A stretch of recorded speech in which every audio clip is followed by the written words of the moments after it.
তখন বেহায়া কি বলছে, বলছে হুজুর আমার বউ বলে আমি একলাই দেখবো, এলাকার মানুষের কোনো হক নাই। এরকম কিছু হক আদায় করা ছেলে আছে বাজারে। এই মোহাম্মদপুরে নাই, বিয়ে করে নিয়ে এসছে তার বউকে, বিয়ের পরের দিন মানে বউ ভাত যেদিন, ওই দিন দেখছি নিজের বউটাকে চেয়ারে বসে আগ্নেতে বসাচ্ছে, মানে ওর বউর কোনো দাম নাই, সবাই দেখে যেছে। আছে না নাই বলুন? হ্যাঁ, তার মানে ও এলাকার লোকের হক আদায় করে বেড়াচ্ছে। হ্যাঁ, তখন বেহায়া কি বলছে, বলছে হুজুর আমার বউ বলে আমি একলাই দেখবো, এলাকার মানুষের কোনো হক নাই।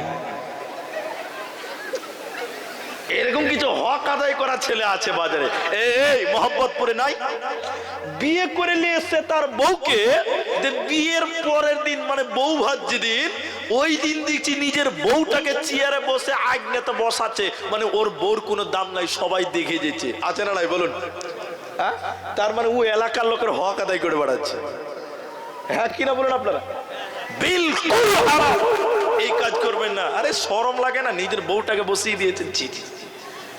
নাও মায়েদের বলতে চাই আহসানাত ফারদাহা, নিজের শরীরের হেফাজত করতে হবে, এটা স্বামীর মাল। আর 4 নাম্বার নবীজি বললেন আতাত বালাহা, স্বামীর কথা মতো চলতে হবে, স্বামীর অনুসরণ করতে হবে, স্বামীর কথাই দুনিয়া গড়তে হবে। এই বিয়েদারি ছেলেরা বলুন, এখনকার মেয়েরা স্বামীর কথা শুনছে ভাই? 2-4টা লোক মাথা হিলেছে, বলতে পারছে না। এখন কোন মেয়ে তার স্বামীর কথা শুনছে না। খালি এখানে বলে লয়, গোটা দুনিয়াতে কেউ তার স্বামীর কথা শুনতে রাজি নাই। মোহাম্মদপুর মাদ্রাসার শিক্ষক কটা আছে? 8টা না? 8টা না 9টা বললো? আমরা মাদ্রাসায় ছাত্র ছিলাম ভাই।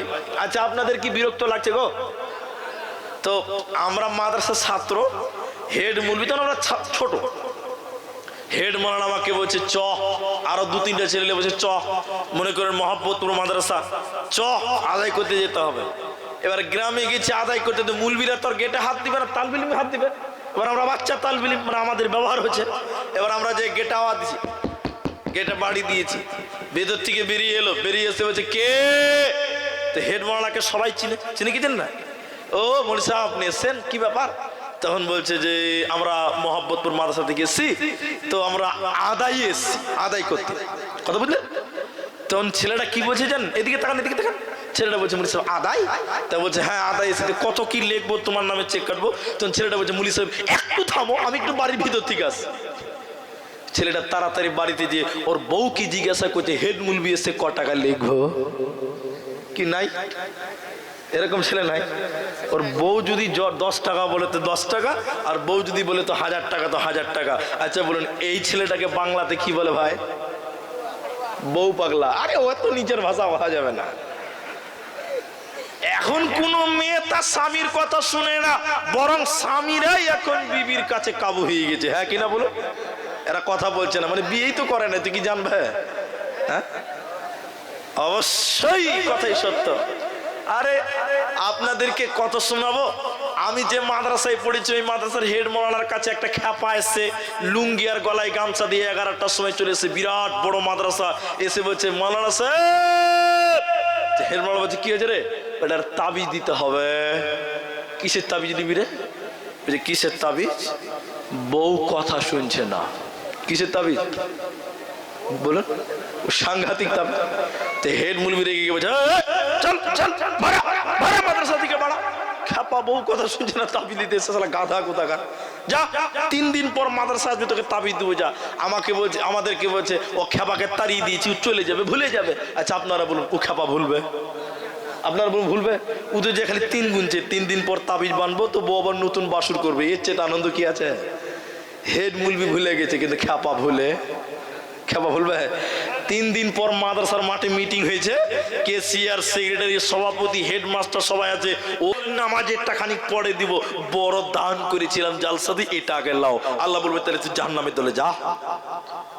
তো নামাজ নাই তো আর কোন সওয়াল নাই, তাহলে তোমাকে নামাজ পড়তে হবে। নামাজ না পড়লে কোনো ইবাদত করে কোনো লাভ হবে? মায়েরা, তাহলে প্রথম ইবাদত নারী এবং পুরুষ, বিশেষ করে মায়েদের জন্য নামাজ। যে নারীটা 5 ওয়াক্তের নামাজ কায়েম করবে, বিশ্বনবী বলছেন এই মেয়েটা জান্নাতে যাবে। দ্বিতীয় নম্বর, মেয়েদের জন্য ইবাদত কি? রমজান মাসের রোজা রাখতে হবে। সামনে মার্চ মাসের 12 তারিখে সম্ভবত প্রথম রোজা হয়ে যাবে। সামনে আসছে রমজান মাস। আল্লাহর নবী বললেন রমজানের রোজা রাখো। ওহে মুসলমান, তুমি যদি রমজানের রোজা না রাখো, রমজান মাসের যদি তুমি সিয়াম পালন না করো, আল্লাহ তোমাকে কি শাস্তি দিবে, আল্লাহ তোমার জন্য কি আযাব রেখেছে শুনেলেন।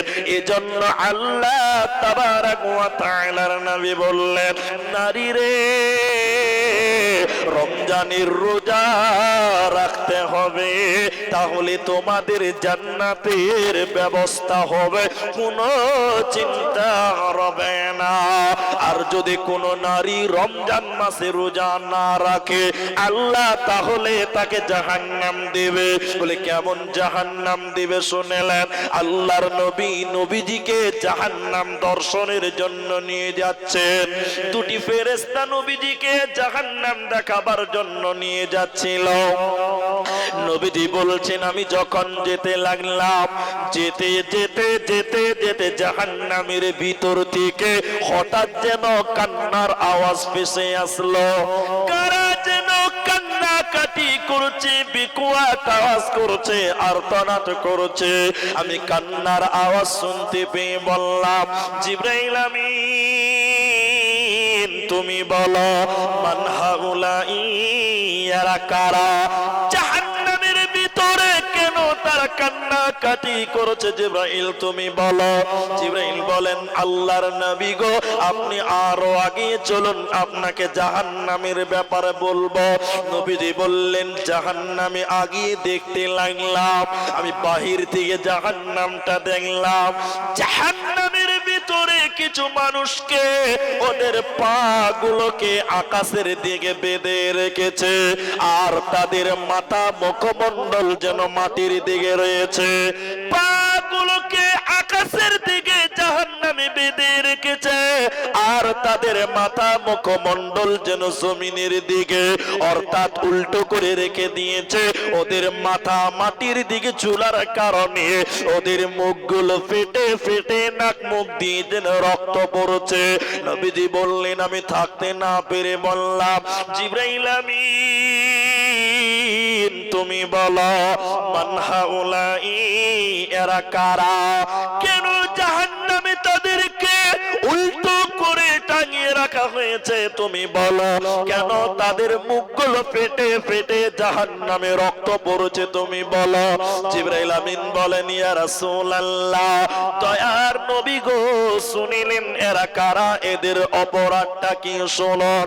আল্লাহর ওই সমস্ত নাফরমান বান্দা বান্দিরা, ওই সমস্ত গুনাহগার পাপিষ্ট লোকেরা, যারা রমজান মাস পেয়েছিল, রোজার মাস পেয়েছিল, সিয়ামের মাস পেয়েছিল, দিনের বেলায় ইফতারের আগে যারা ইফতার করেছিল, রমজান মাসে ইফতারের আগে যারা খাবার খেয়েছিল, আল্লাহর ফরজ রোজা রাখিনি, যারা দিনের বেলায় খাবার খেয়ে রোজা নষ্ট করেছিল, ওই সমস্ত বেরোজাদারের দলেরা, ওদের জাহান্নামে উল্টো করে টাঙিয়ে রাখা হবে, আর মুখ দিয়ে ফেটে ফেটে রক্ত পড়বে। ওরা আল্লাহর জান্নাতে যাবে না, পাবে না, পাবে না। কি করলি তুই ভাবে এসে, মায়া জালে গেলি ফেসে, আজরাইল এসে ধরবে কোসে, কে বাঁচাবে তোর প্রাণ? ওরে মুসলমান, তোরা হারাস না ঈমান। ওরে মুসলমান, তোরা হারাস না ঈমান। যদি করিস না নামাজ রোজা, থাকবে না তোর পাপের বোঝা। যদি করিস নামাজ রোজা, থাকবে না তোর পাপের বোঝা। মরণকালে পাবি রে তুই জান্নাতি আদার। ওরে মুসলমান তোরা হারাস না ঈমান, ওরে মুসলমান তোরা হারাস না ঈমান। ওতে মায়েরা বোনেরা, আল্লাহর নবী বলেন তোমাদের দ্বিতীয় নম্বর জান্নাতি হতে গেলে রমজানের রোজা রাখতে হবে। জান্নাতি নারী কোনোদিন বেরোজাদার হতে পারে না। রোজা রাখতে হবে। কি করতে হবে? খালি মেয়েরা রাখবে না, আমাদেরকেও? হ্যাঁ, সবাইকে রাখতে হবে। আচ্ছা, আপনারা পুরুষ মানুষ একটু বলুন তো, সামনে রোজার মাস, সবাই বলুন ইনশাআল্লাহ রোজা রাখবো। আল্লাহু আকবার। আপনারা রাখবেন না? না, আল্লাহু আকবার। এরা কথা বলছে না। সবাই বলুন একবার ইনশাআল্লাহ। কিন্তু বড় দুঃখ লাগে আবার আপনাদের, এটা কালিয়াচক থানা না? কালিয়াচক না পশ্চিমনগর? কালিয়াচক। আচ্ছা, তো আমাদের কালিয়াচকে আছে কিনা জানি না, তবে আমার দেশে আছে ভাই। কিছু কিছু খুব চালাক মাল আছে, দেখবেন রমজান মাস শুরু হবে তখন নতুন নতুন রোগের নাম বলবে। ওরকম কিছু মাল আছে না এলাকাতে? আছে, আছে এই দেশেও। আর কিছু কিছু এত বিয়াদব আছে রে ভাই, ও তো হায়াসরম হাতে বিক্রি করে এসছে। ও তো রোজা রাখবেই না, যে রোজা রাখবে ওর সামনে এরকম করে বিড়ি টানবে। হ্যাঁ, এরকম লোক নাই? নাই, বিড়ি টানতে টানতে ধোঁয়াটা আবার রোজাদার মুখে মারবে, মানে তোর রোজার গোষ্ঠী মেরে দিলাম আমি, যা। এরকম অনেক বিয়াদব মার্কা লোক বহুত আছে। 3 নম্বর, জেনারেটর তো কাছে কেন? হ্যাঁ, খুব কাছে হয়ে গেছে। 3 নম্বর শোনেন, মায়েদের এবার দুটি স্পেশাল, এখানে পুরুষ আসবে না। 3 নম্বর নবীজি বললেন আহসানাতু ফরদাহা, নিজের হেফাজত করো আর স্বামীর মালের হেফাজত করো। মেয়েদের জন্য জান্নাতি হতে গেলে 3 নম্বর কাজ স্বামীর মালের হেফাজত করা।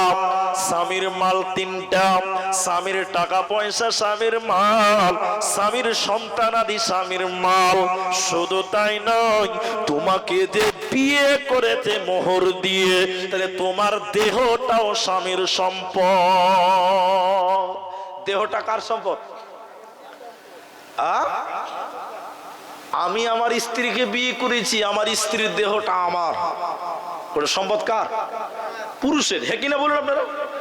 তাহলে আমার স্ত্রীর দেহটা অন্য কোন পুরুষ দেখতে পাবে?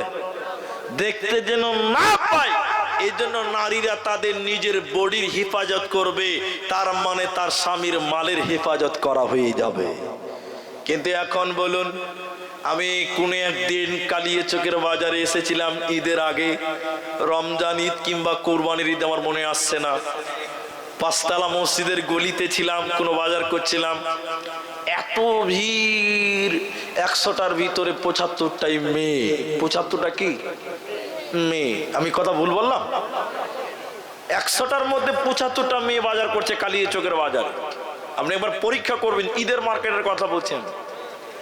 এবার আপনাকে আমি যে কথা বলছিলাম, আমাদের বাজারে, বুঝলেন, আমি কথাটা বলেই দিচ্ছি আপনাদেরকে। এক ছেলে বিয়ে করেছে, নতুন বউ। নতুন বললেও ভুল হবে, পুরাতন বলাও যেছে না, মানে 6-7 মাস হয়েছে, এখনো বাচ্চা কাচ্চা হয়নি, মানে নতুনই চলছে আর কি। তো ও খ্যাপা বিয়ে করেছে, তোর বউটাকে নিয়ে বাজার গেছে বাজার করতে। আপনাদের এরকম কিছু ছেলে আছে না ভাই, বউকে নিয়ে বাজারে যায় কালীচকের বাজারে? ও তো লিয়ে গেছে, তো লিয়ে গেছে রে বাবা, ওর বউটাকে স্ত্রীকে এমন শাড়ি পরিয়েছে, সব সাজেছে। আমার মন বলছে ভাই ওটা শাড়ি নয়, ওটা মশারি।